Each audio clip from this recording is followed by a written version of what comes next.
Hey folks, welcome to another Odd Artworks, where I go from a blank piece of paper to a finished artwork about weird, surreal, fantastical, sometimes a bit dark artworks.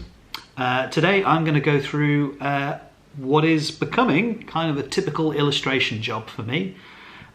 So I am working with a client who I will put up on the screen now. I would show you the whole conversation, but like an idiot, I forgot to turn on the audio settings on my recording software, so I will fill you in on what's going on with the commentary. So my client has kindly agreed to let me show the whole process of creating this illustration.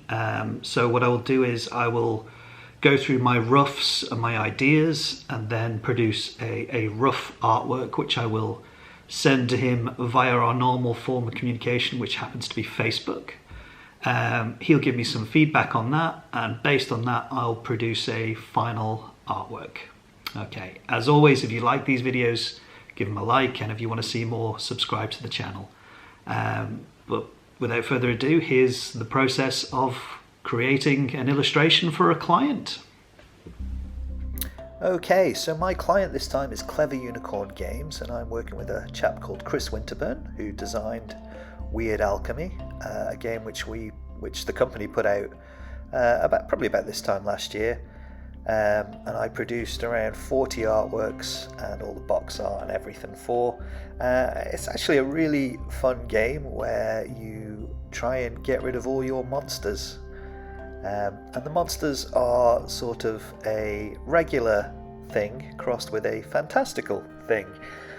Within this box we also did an expansion which was garden and vegetable themed, and at the moment Chris is working on another expansion all about school. So you can see that the artwork is quite humorous, it's got a fantastical twist, so right up my street. I thoroughly enjoyed working on this project, and I leapt at the chance to work on it again, so it's all good there. So the actual brief is to design a new monster. So this is the template I use. So I've got all the information I need. I've got where the text needs to be and the sort of graphic design elements. The area in red is what we call full bleed. So that means my image has to encompass that red area, even though that red area will likely be cut off by a guillotine. And the blue dotted line is where you can't have anything too important outside of that because it might get chopped off. So all the cards I've produced for Weird Alchemy are within this format. I recommend if ever you're going to illustrate anything that's going to be full bleed is draw up some kind of template that you can use in that regard. It just makes life infinitely easier.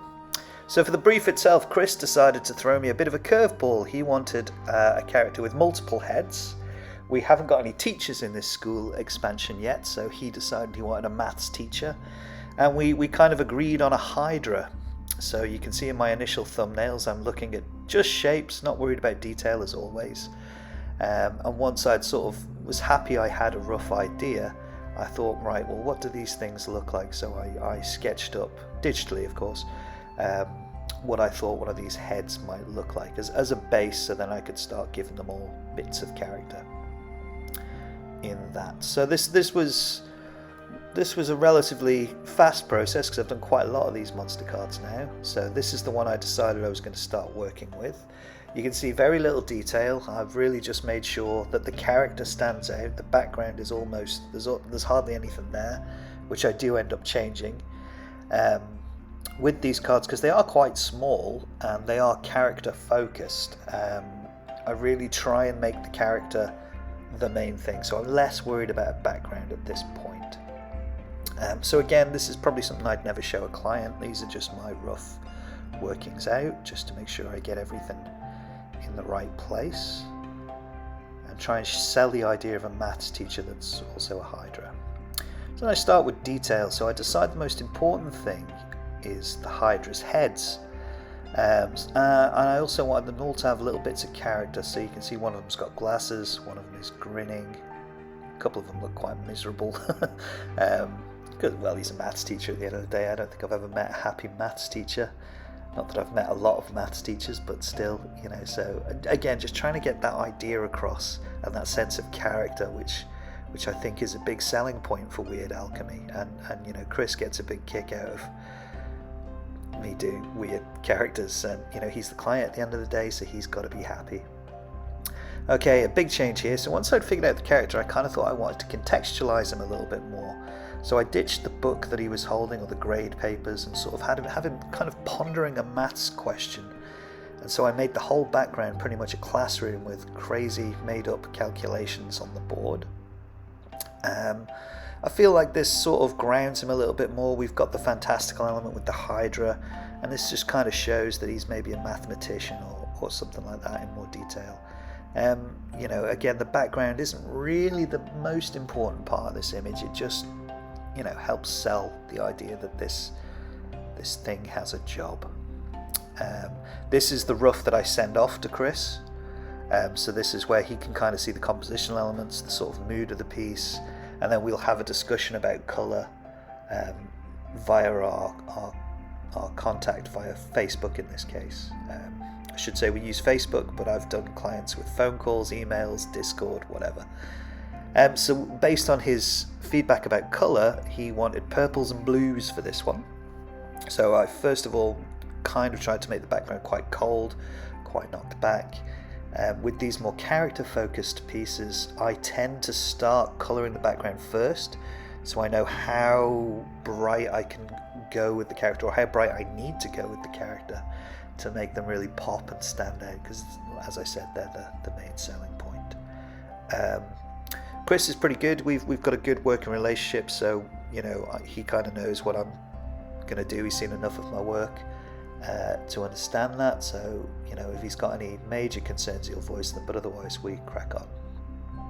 So I block in the colours of the character. At the moment everything is like crazy bright and not very developed, but these are sort of like your base coats that I'm working on. So I will end up toning these down a little bit as I progress through the illustration. But yeah, ultimately I feel like it's going quite well. I wasn't initially sold on that green. It's very, very bright, but again, you know, part of the selling point of these cards is they are quite bright, they're quite colourful, they're quite funny.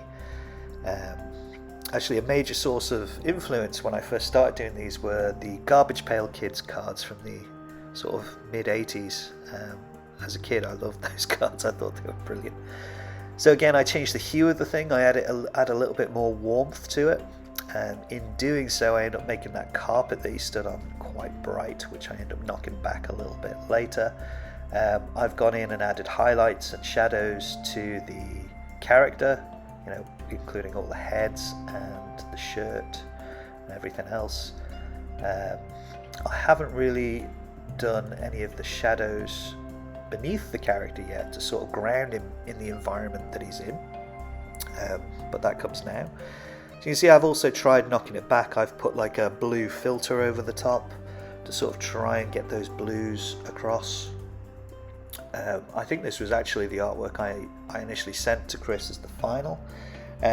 You know, and he had a few little things. He wanted a few more teeth on the Hydras. He wanted a bit of texture on the carpet, and I think he might have said something about making the colours pop a little bit more because it felt a bit subdued. But this is the thing when you're doing an illustration for a client as opposed to doing an artwork for yourself. It's a collaborative process. You've got to take that on board and sort of try those changes, see if they work. So we went with a brighter colour. I've added a texture to the carpet a little bit.